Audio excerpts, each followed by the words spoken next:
সহিত জড়িত। হ্যাঁ, যেমন গরম হলো, জিতা হলো, বাঁধানো হলো, এটা টুসু। টুসু আমাদের লাস্ট গরম, বছরের অন্তিম দিনে আমাদের টুসু বিসর্জন আজ মকরের দিনে হয়। তো টুসু হচ্ছে আমাদের লক্ষ্মী দেবী স্বরূপা। উনি হচ্ছেন প্রতিমা আমরা পূজা করি না, তো প্রতিমা আমাদের নেই।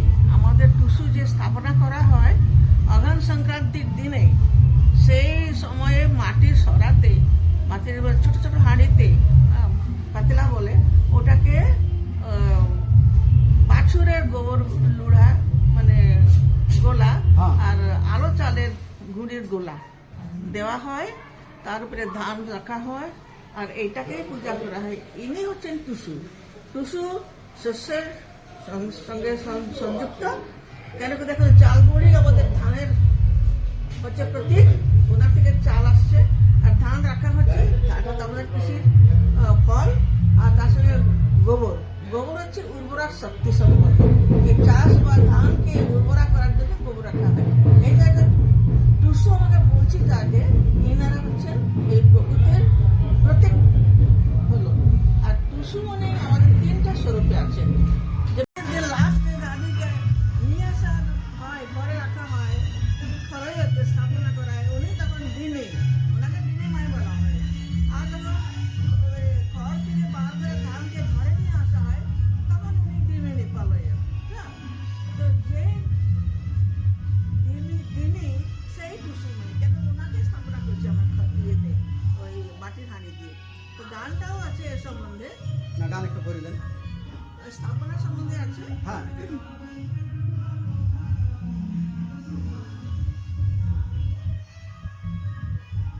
টুসু পূজার দিনে যত দেবী সন্ধ্যা লাও তুষ্ট মনে। টুসু পূজার দিনে টুসু মনে সন্ধ্যা লাও তুষ্ট মনে। টুসু পূজার দিনে খেতে তুমি ধনী ঠাকুরান, খেতে তুমি ধনী ঠাকুরান, খরয়ে তুমি ডিনি, পালনে তুমি ডিমিনি, যেই দিনে সেই টুসু মনে। টুসু পূজার দিনে টুসু মনে সন্ধ্যা লাও তুষ্ট মনে। টুসু পূজার দিনে বাঁধো ফুলে পুজিব তোমায়, ফুল দিব রাঙা চরণে। বাঁধো ফুলে পুজিব তোমায়, ফুল দিব রাঙা চরণে। আটকলাই পায়েস খাবে টুসু মনে, খুশি মনে। টুসু পূজার দিনে যত দেবী সন্ধ্যা লাও তুষ্ট মনে। টুসু পূজার দিনে টুসু মনে সন্ধ্যা লাও তুষ্ট মনে। টুসু পূজার দিনে আমাদের গান বলছে যে ডিনিমাই সেই টুসু মনে। আমাদের কোনো প্রতিভা নেই এনাদের। আমরা আজকে বিসর্জন টুসুমা 1 মাস ধরে এসেছেন অঘ্রাণ সংক্রান্তি পর্যন্ত। উনি বাপের বাড়িতে এসে আগে খেলাধুলা, ভ্রমণ করা, যত সব খাওয়ার ইচ্ছা সব বানিয়ে বানিয়ে খাওয়ানো, পিঠা বানা সব দিয়ে সন্তুষ্ট করে এখন ওনাকে আমরা শ্বশুর বাড়ি বিদায় করি। হ্যাঁ, চৌডল দিয়ে বিদায়। চৌডলটা কি, অনেক লোকে ভুল বসত চৌডলটাকে টুসু বলে দেয়, কিন্তু এই টুসুটা অ্যাকচুয়ালি চৌডল। চৌডল, চৌ মানে চারিদিক, ডোল মানে ডলছে। আমাদের চৌডল টুসু মানে কি এমনি বাবা শ্রেষ্ঠ সৃষ্টি, মানে আমাদের উদ্ভিদ জগতের সৃষ্টিকারী হচ্ছেন টুসুমণি।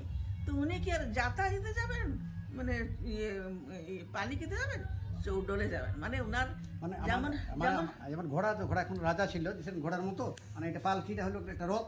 হ্যাঁ, সে কি যেমন সেমন নয়, যেমন সূর্যের রশ্মি হ্যাঁ, পৃথিবীর কোনো কোনা বাকি নেই, সব দিকে উনি যেতে পারেন অনায়াসে, সেমনি আমাদের চৌডল চারিদিকে ডলতে পারে, সেই জন্য চৌডল। সেই টুসুমণি সেই রকম পাওয়ারফুল চৌডলে বসে শ্বশুর বাড়ি যাচ্ছেন। শ্বশুর বাড়ি কেন যাচ্ছেন না, নতুন সৃষ্টি করতে। কেন গানটাই বলছে, জল জল যে কর টুসু জলে তোমার কে আছে, জল জল যে কর টুসু জলে তোমার কে আছে, মনেতে ভাবিয়ে দেখো জলে শ্বশুর ঘর আছে, মনেতে ভাবিয়ে দেখো জলে শ্বশুর ঘর আছে, অর্থাৎ উনি টুসুমণি যাচ্ছেন শ্বশুরবাড়ি, আমরা বিদায় দিচ্ছি, চৌডলে বসে সসম্মানে মাকে পিঠা দিয়ে বিদায় করছি। উনি শ্বশুরবাড়ি যাবেন, জলটা হচ্ছে ওনার শ্বশুরের। জলে সব রকম মানে মানুষের জীবন ধারণের যত শক্তি, মানে কি প্রাণ শক্তি, বায়ু শক্তি, জল শক্তি, এই সব কিছু জলের মধ্যে আছে। তো সেইখানটায় উনি যাচ্ছেন, স্বামীর সহবাসেই উনি নতুন সৃষ্টি করবেন আগামী ফসলের জন্যে। সেই জন্যে এনার ঘর শ্বশুর বাড়িতে উনি যাচ্ছেন। তো এই হলো আমাদের প্রকৃতি পুজোর যে আসল জিনিস, এইটাকে আমাদের পালন করা দরকার। আমরা ভটকে না গিয়ে এইটাকে পুরুষরা পূর্বজরা আমাদের যা বানিয়ে গেছেন নিয়মালি, সেই নেগাচারে মেনে নিয়ে আমরা যেমন এটাকে পালন করি, এটা সবাইকার চেষ্টা হওয়া দরকার। নতুন যারা আসছেন, নতুন জেনারেশন, তারা তো এসব জানে না, তাদেরকে বোঝাতে হবে, তাদেরকে এটা ধরিয়ে দিতে হবে যে এইভাবে তোমরা পূজাটা করো, তাহলে সুখ সমৃদ্ধি সবকিছু হবে। আর টুসু যে রাজার ব্রিটিশ ঝাঁপ দিলে, এসব কপাল কল্পিত স্টোরি, এমনি কোনো কথা রেকর্ড নাই। আর যদি ঝাঁপি দিত আমরা মাতম মানাতাম আজকে, মাছ পিঠা হবে, অনেক পিঠা হবে, গুড় পিঠা হবে, এইসব কেন? এটা খুশির আনন্দ উৎসব। সেই জন্যে আমাদের হারভেস্ট শেষ হয়েছে, দিনে মাই ঘরে এসেছেন, তার জন্য এইসব উৎসব আনন্দদায়ক উৎসব। এটা ঠিক দিদি, ধন্যবাদ। আজকে যে ট্যাঙ্গুলার সিস্টেমের কথা আপনি বললেন, রাইট টু লেফটে যেমন চলে চন্দ্র, সূর্য, গ্রহ, নক্ষত্র, আমরাও যে আমাদের ইন্ডিজিনাস পিপল বা এবরজনার লোক যারা ঘুরে চলে, ওটাকে ফলো করে যারা চলে, ওদের এই উৎসবটা, সেটা আমাদের আজকে মনে হচ্ছে আমার পঞ্চখণ্ড ধরতে এমন কোনো জায়গা নাই এই উৎসবটা হয় নাই। আমি একটা রিসার্চার লোক, আমি সাথে রিসার্চারও, যেটা এখান থেকে শুরু হয়েছিল আমাদের কাছারগড়ের যে গুফা, যেটা এশিয়ার মধ্যে বড় গুফা, সেখান থেকেই প্রথম মকর শুরু হয়েছিল। সেটা বইয়ে আমি অনেকগুলো বইয়ে পাইছি, তার মধ্যে ডাক্তার মতিরাম কাঙালির কথাও লেখা আছে, তিনি ওই কথাটা জানাচ্ছেন। ধন্যবাদ চৌধুরী। বিনা পানি দিদির সঙ্গে আপনারা কথা শুনলেন, আর দেখাবো যে ওনারা আজকে টুসু ডহর নিয়ে যাচ্ছেন, সেটাও দেখাবো। তো দিদি ভালো থাকুন, সবাই আমাদের টুসু রিঝের রঙে থাকুন, নিজের পরম মানান, আর নিজের জীবন বাঁচান, মানুষকে বাঁচার চেষ্টা করান, তাই তো? ঠিক, ধন্যবাদ।